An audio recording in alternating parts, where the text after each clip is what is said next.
Good morning, and thank you for joining us today to discuss what taking control of federal procurement looks like. My name is Sneha Ananth, and I'm speaking to you on behalf of the Office of the Comptroller General of Canada as part of the Treasury Board of Canada's Secretariat. I'm here with my colleagues, Erica Johnson, Peter Leacob, William Wong, and Ozwa Alum. Next slide, please.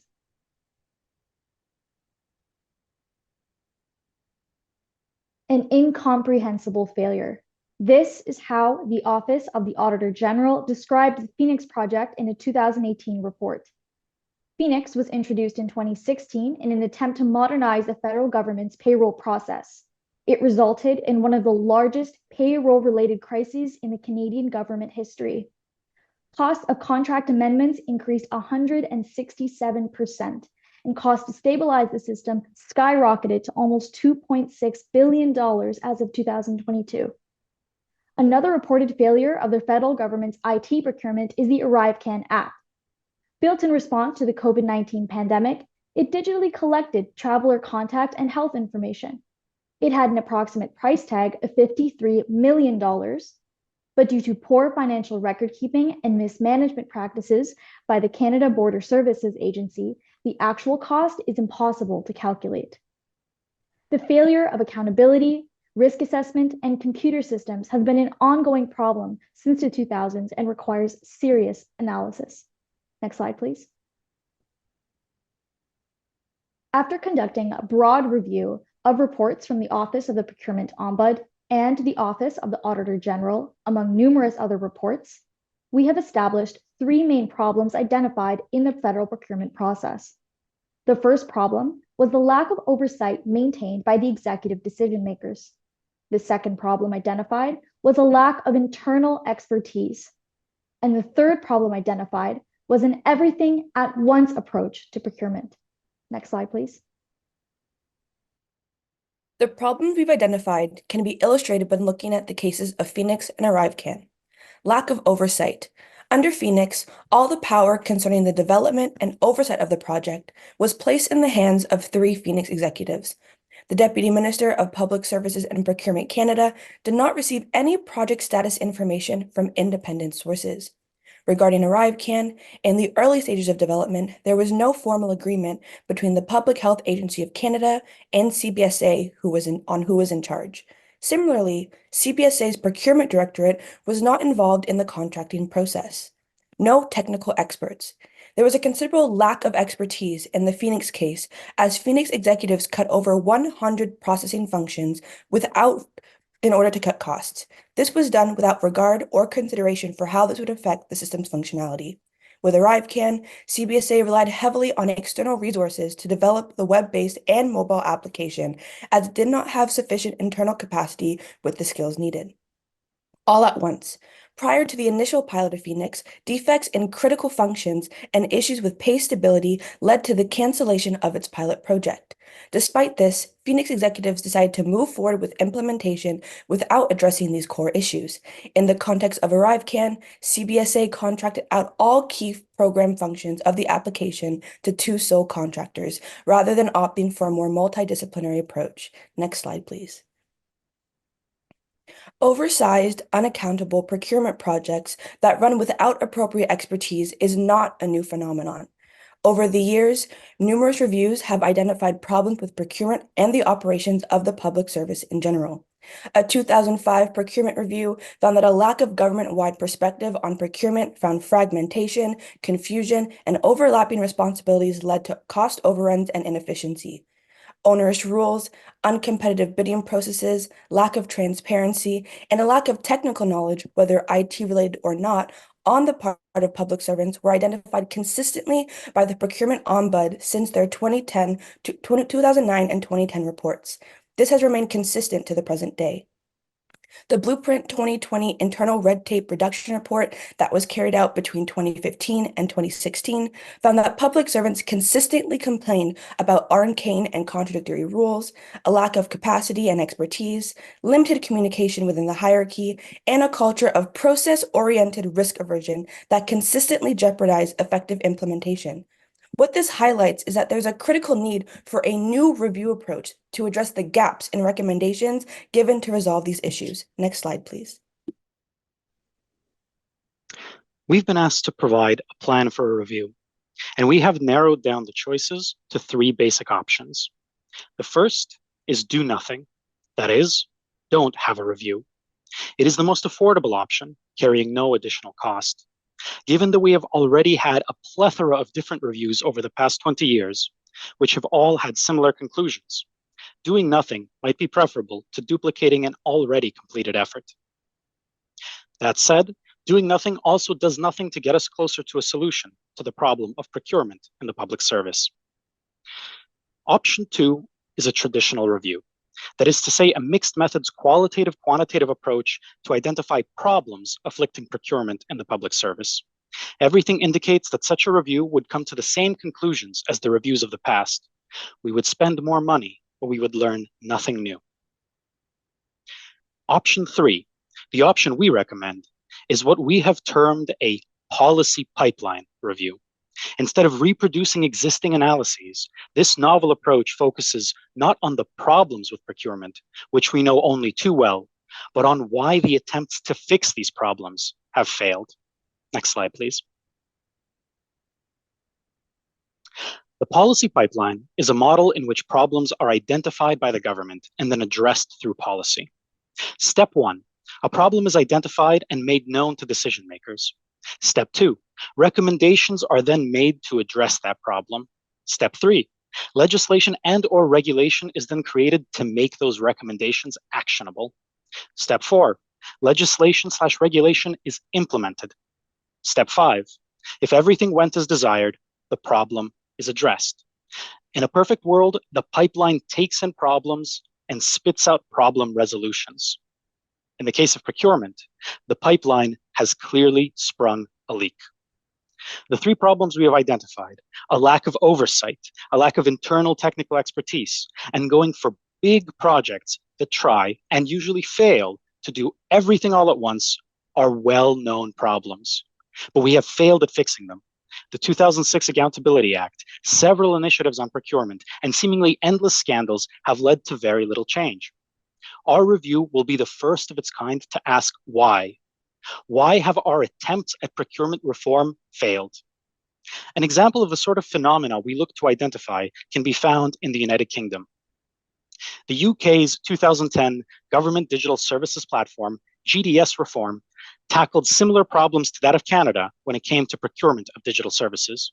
It was recognized as a smashing success, but started to falter when department heads successfully lobbied to deprive GDS, who they derided as quote unquote blue jean kids, of powers over spending and standards of service. Next slide, please. We propose qualitative methods for this review. In phase 1, interviews would be held with key decision makers and then continue down the chain of command in an attempt to identify leaks in the policy pipeline. We also propose hosting focus groups with different levels of staff using Chatham House rules to encourage participants to speak freely. In phase 2, if deemed appropriate, we propose the creation of interdepartmental working groups to further drill down on possible problems and identify context-specific solutions. By involving public servants directly in this exercise, we hope to build knowledge and capacity in departments to solve the systemic issues identified by the review. We estimate that the review can be completed in a period of about 2 years, and the estimated budget would be roughly $1.8 million. Next slide, please. Understanding our policy pipeline review will take approximately 2 years to identify new gaps from previous procurement reforms. We present 3 short-term policy options to take control of the most pressing and high-risk IT procurement projects currently managed by the public service. Our first policy option is not to take action with the current procurement process. Evidently, this option would lead to no immediate cost, but would also not lead to any solutions or progress to address the core problems. Currently, without resolving these core procurement issues, procurement costs will continue to increase at a rapidly incremental pace. Our second policy option is to issue new directives to address the core procurement problems. This option would be of low cost, but historically has a poor track record of actual implementation or change.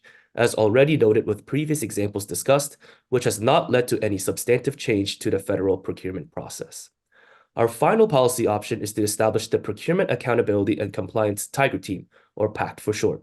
In particular, PACT will have added benefits in the form of providing expert and targeted advice built from developed evidence, although such a team will incur higher costs, which will also be covered in our presentation. Next slide, please. We recommend pursuing the creation of PACT.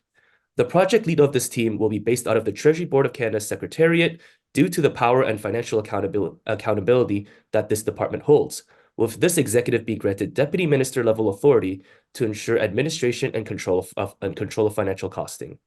Furthermore, the team will also incorporate industry experts with previous government experience, as never seen before, to support the work on oversight and accountability of procurement practices for current and ongoing projects. The projects under the scope of PACT will include the Ceridian Pay System implementation by TBS, the Benefits Delivery Modernization Program from ESDC, and the Global Case Management System from IRCC. PACT will further provide technical expertise, inform the policy pipeline review process, and identify areas for regulations within the current scope of the procurement projects, which may later be generalizable to other government initiatives after evaluation of its progress. Next slide, please. The mandate of the PACT team is different from what we have seen in other projects. It is to ensure procurement accountability and its prudent stewardship through detailed scope management, cost control, and technical competence from industry experts from both the public and private sectors. PACT holds several key values, such as a focus on agile processes, multidisciplinary expertise, an incremental evidence-based approach, and finally, a commitment to transparency and active disclosure with its stakeholders. Now, we will provide an analysis on the organizational breakdown and costing of PACT. Next slide, please. With regard to the organizational structure of PACT, the Tiger team will be led by a project lead with DM-level authority that is housed in TBS. Their main function will be to ensure financial accountability and control. Next, we have 3 executives from the departments in which these tech projects are housed: ESDC, TBS, and IRCC. These executives will be at the EX2 level, with their main function being to oversee the activities outlined in the team's mandate. When selecting executives at the DM and EX levels, priority should be given to experts with specific industry knowledge and previous experience working within a government context. Lastly, each department will have 3 support staff at the EC level. The nature of our smaller team will provide a cohesiveness and efficiency, as larger scale efforts have led to less pronounced outcomes. Next slide, please. Now on to the timeline and budget. The timeline for the team to conduct their work will be about 18 months in total. Phase 1 will take place over a period of 4 months to select the members of the Tiger team. Once the team is selected, they will then move on to Phase 2, where the team will work to monitor and take control of current IT projects for a period of 12 months. Lastly, the team will evaluate and present the findings and results of their work. Based on this, there may also be the potential for renewal. In terms of budget, the team is estimated to incur a cost of $1.5 to $1.8 million. Since the team will be working for 12 months, this amount is calculated based on their annual salaries. We recognize that several $1 million is significant. However, we believe it to be worthwhile in light of possible savings of hundreds of millions of dollars. Next slide, please.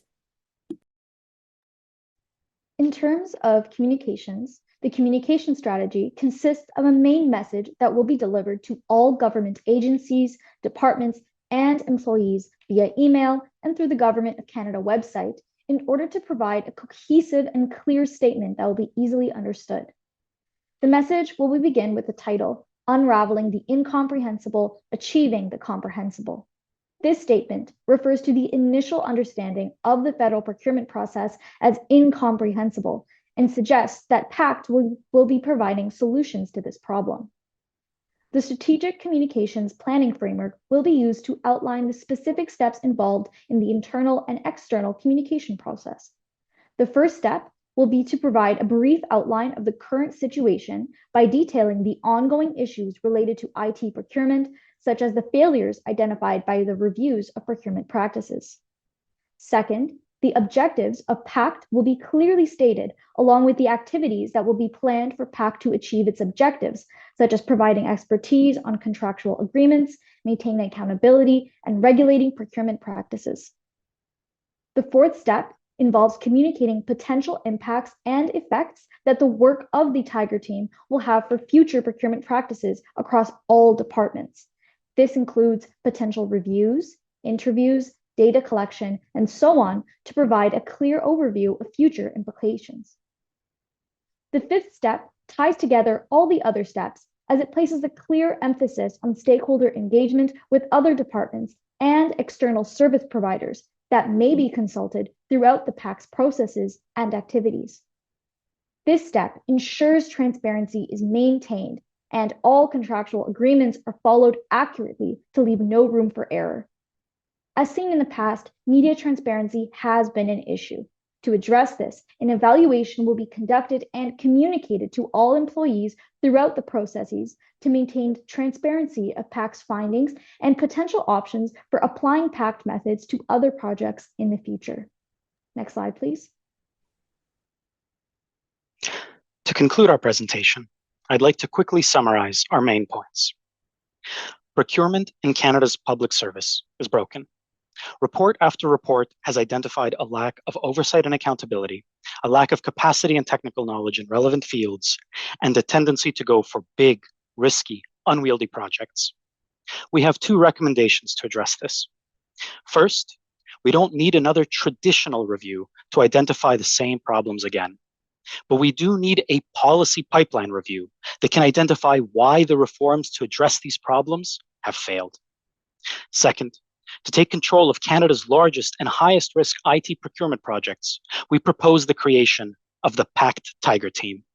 Combining technical know-how and the ability to limit project scope and cost, this team will help avert any oncoming Phoenix-scale disasters. Integrating the two recommendations, we also propose that PACT can serve as a source of data for the policy pipeline review. Thank you for listening. We now welcome any questions you may have. Well, thank you very much, Peter, and to the team. We're very appreciative of the effort that you have put through here. I'm going to ask and draw on some of my colleagues here who are experts in this field to ask you some additional questions. Philippe, I was wondering if you might want to start us, please. Yes, thank you very much. Thanks for the great presentations.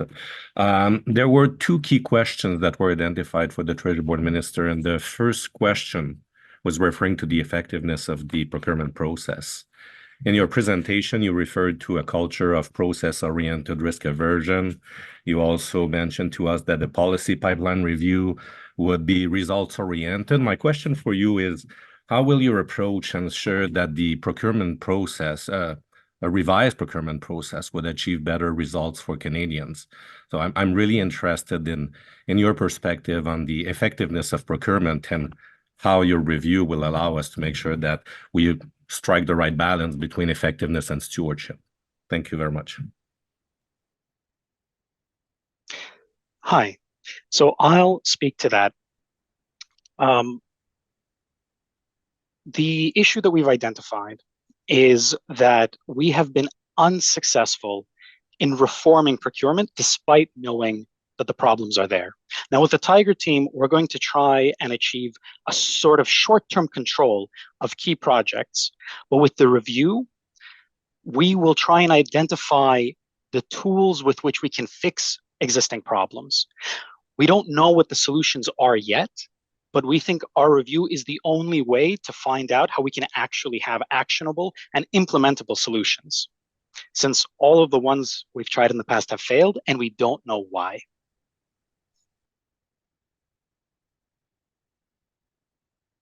Okay, thank you. Philippe, any follow-up there? Or? No, thank you very much. Okay, fantastic.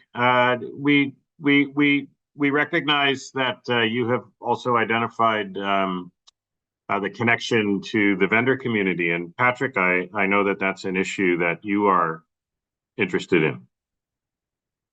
Yes, absolutely. Thank you for the presentation. Great presentation. I was glad to see that as part of your PAC proposal, you are implicated the vendor community and industry expert.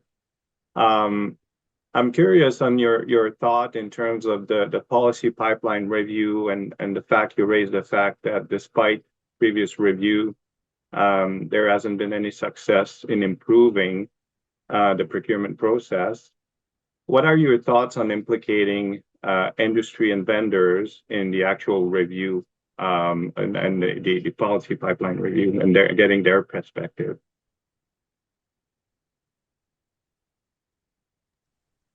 Thank you for your question. I can speak to that.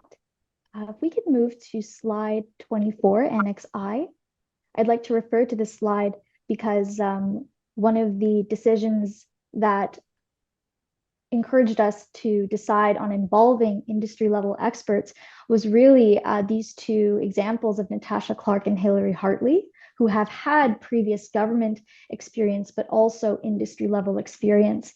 And we wanted to recognize that in the past, there may have been an over dependency on this external service provider and external knowledge. And we wanted to ensure that that knowledge is also grown and encouraged within our own departments to further our PACT process and build that capacity within TBS. And so involving individuals like Natasha Clark and Hilary Hartley, who had led digital service initiatives in the past in different provinces, we'd like to draw on their experiences and knowledges from both sides to complement our process. Thank you. Thank you. Wonderful. Michelle, please.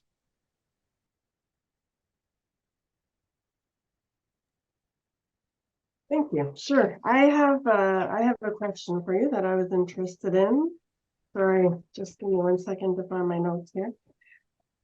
So you did a good job of identifying 3 issues that you wanted to focus on. So lack of oversight, internal expertise, doing everything all at once. I know there were certainly other issues, and I'm wondering why you decided to focus on these issues and what were some others that maybe you recognized as issues but decided not to focus on them as much. So kind of a 2-part question there. Why did you decide to focus on these? And why were the other ones not as significant in your mind? Thank you for the question. I can take that. If you could please flip to slide 9.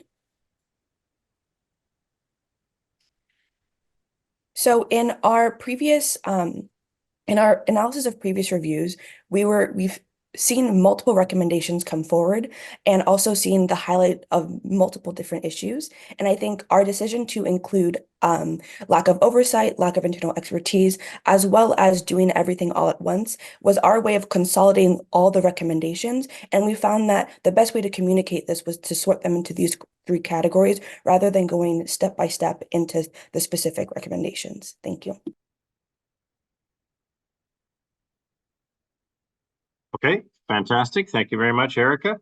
Ron, I know that you've got a unique perspective on the way that overall outcomes and strategy is considered by government. Questions from you, please.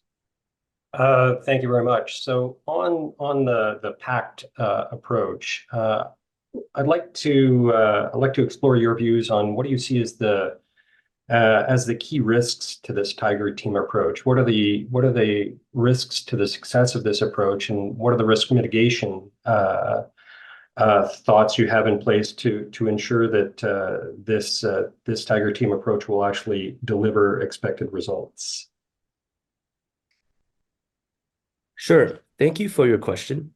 There could be some concern as to the structure of the Tiger Team. So if you could go to slide 12, please. So in terms of the organization of our Tiger Team, there might be some concern as to why a deputy minister might have what you could say a lean team structure with the amount of executive positions and also the support staff. However, we would also like to mention that this deputy minister level project lead will have full control over financial costing as well as project scope. So in this sense, the potential risk is of a lean Tiger Team, which may or may not seem as effective, but with the financial costing and the project scope power that is given for a DM level executive, we are able to provide risk aversion in that sense. Thank you. Maybe just a quick follow-up. So as the Tiger team gets up and running, it's a pretty long path for them. How will you be able to assess, from the outset, the success of this Tiger team? How will we know as this gets up and running whether or not it's effective or not? Yes, thank you for your question. And we will be evaluating the process throughout the way and using certain key performance indicators. We will then use the results to also feed into the policy pipeline review. Thank you. And Donna, a last question from you, please. Well, thank you so much for your presentation. I thought it was very well executed. Just two-part questions. So one of the things you mentioned the word evaluate, and I wanted you to speak to the fact that I think you said that the Tiger team itself would evaluate itself, and I wanted you to talk about a little bit about bias-related issues with that. The other piece is you mentioned 1.8 million would be designated for the particular remedy to this issue, but your Tiger team in salaries is likely to be about that. And I wondered if someone could speak to that. One of the reasons I ask you that question is often we designate money to address problems, but sometimes that just gets siphoned specifically to salaries. So two-part question, one related to the evaluation and making sure addressing the issue of bias when you evaluate yourself, and the other one is about the 1.8 million budget. Thank you. Thank you for your question, Donna. I'd like to address the first half for the bias-related issue of self-evaluation. If we could flip to slide 14, I'd like to discuss a little bit how our communication strategy will help ensure transparency is maintained. There are definitely risks when evaluating, especially when it comes to bias, particularly because at times we may be more lenient to adhere a little too quickly to our performance objectives without providing sufficient evidence. And in the form of self-evaluation, it can be sometimes more eager to look like we're doing better than we are. But this form of media transparency and department transparency and employee transparency, because at the end of the day, we are managing public funds. So from the beginning to the end of the process, we will be communicating all of our results throughout the process. And we will ensure that we are flexible enough that if things are not going our way, we are definitely willing to change. And we are basing our reviews and our PAC team on previous efforts who have also maintained that flexibility and transparency. And so we hope that our communication internally and externally throughout the evaluation process, throughout the performance objectives, will provide this answer to the bias within evaluation. Thank you. And if Erica would like to take the second question. Yes, if you could please flip to slide 21, Annex F.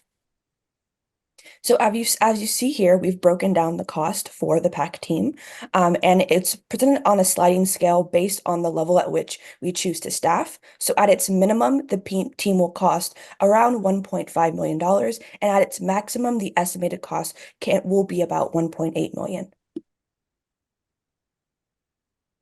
Yes, no, thank you. That's what so just to clarify the question, my concern was that the 1.8 million would cost just for the salaries, but the execution of addressing, did the team account for costs related to that? Yeah, I think in terms of the costs overall for the for this, I think we're more focused right now since we have the 12-month scope. The main activities of the PAC team will be to ensure that there is no further ballooning cost with these IT tech projects. So since this work will be taking place over the period of 12 months, we only really budgeted for the salaries to conduct that work. However, the budget is flexible, and if the team feels as if they need additional funds in order to execute the specific activities, then that's definitely something that we can discuss at a later date. Thank you so much. All right, fabulous. I think we're coming up to time. Robert will probably agree with that. So we just like to thank you very, very much We know that it's a short period of time to prepare for something like this, and thank you, and enjoy the rest of your day.